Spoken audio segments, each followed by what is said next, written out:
নমস্কার বন্ধুরা, cooking talking চ্যানেলে সবাইকে স্বাগত। বন্ধুরা, আজ আমি আপনাদের জন্য গাজরের হালুয়ার রেসিপি নিয়ে এসেছি। তো চলুন কি নিয়েছি দেখে নেওয়া যাক। প্রথমে নিয়েছি গাজর। দেখুন, গাজরকে ছাড়িয়ে নিয়েছি আর ধুয়ে নিয়েছি। এটা প্রায় 1 কিলোর মতো গাজর হবে। তো এইটা ছাড়িয়ে নিয়ে এটা স্লাইজারে দেখুন কুড়ে নিয়েছি। আমার প্রায় 1 বাটির কাছাকাছি হয়ে গেছে গাজরের যে স্লাইজারে কোড়াটা। এবার আমি কড়াইতে দেখুন ঘি দিয়ে দিলাম। এটা ঘি দিয়েই তৈরি হবে, কারণ গাজরের হালুয়া ঘি দিয়ে ছাড়া হোয়াইট অয়েল দিয়ে হলে অতটা টেস্ট হয় না। বন্ধুরা দেখুন, ঘি দিয়ে দিয়েছি, দিয়ে তাতে পোড়ানো গাজরগুলো দিয়ে দিচ্ছি, দিয়ে ভালো করে ভেজে নিতে হবে। বন্ধুরা, তার আগে আপনাদের কাছে অনুরোধ রাখছি আমার চ্যানেলটিকে সাবস্ক্রাইব আর বেল আইকন প্রেস করার। দেখুন খুব সুন্দরভাবে ভেজে নিচ্ছি এটা, যাতে গাজরের গন্ধটা যাতে না থাকে, সেই জন্য একটু সময় ধরে এটাকে ভেজে নিতে হবে। জলটাকে কিছুটা টানিয়ে নিতে হবে। দেখুন আমি ভেজে নিচ্ছি। আর এটা পুরো দোকানের স্টাইলেই তৈরি করছি গাজরের হালুয়া। পুরো দোকানে ঘি দিয়েই তৈরি করে। আর এবার দিয়ে দিচ্ছি দেখুন চিনি। 1 কিলো গাজরে আপনার প্রায় 250 গ্রামের মতো চিনি নেবেন, কারণ একটু মিষ্টি এটা বেশি ভালো লাগে। চিনিটা দিয়ে এবার নাড়তে থাকতে হবে। চিনিটা যতক্ষণ না গলে যাচ্ছে ততক্ষণ এটাকে নাড়তে হবে।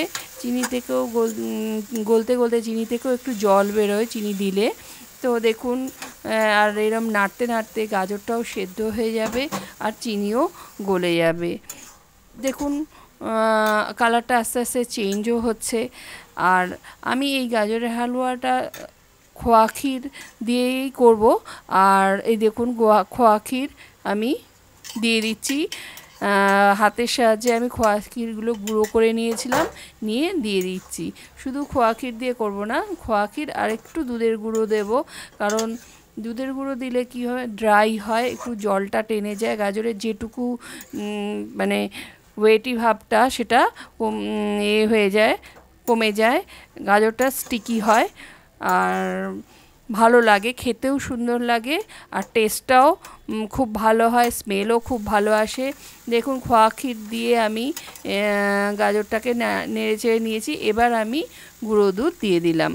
গুঁড়ো দুধ একটু করে দিতে হবে, একসঙ্গে অনেকটা দিলে জমে যেতে পারে, সেই জন্য একটু করে দিতে হবে। দিয়ে ভালো করে নেড়ে চেড়ে হালুয়াটার সাথে মেশাতে হবে। এই দেখুন নেড়ে নিলাম, আর একটু দিয়ে দেবো গুঁড়ো দুধ। দিয়ে আমার মোটামুটি গাজরের হালুয়া কমপ্লিট হয়ে এসছে।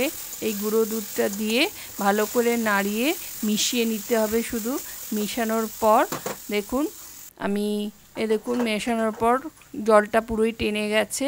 এবার আমি কিছু কাজু আর কিশমিশ টুকরো করে কেটে রেখেছি, গোটা না, হ্যাঁ টুকরো করে কেটে রেখেছি, রেখে সেগুলো দিয়ে দিলাম। দিয়ে ভালো করে নেড়ে চেড়ে নিতে হবে।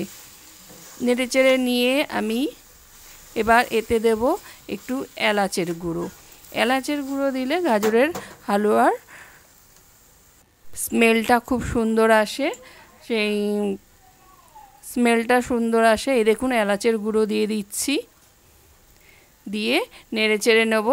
নিয়ে ভালো করে নেড়ে চেড়ে নিয়ে এবার আমি একটু ঘি দেব।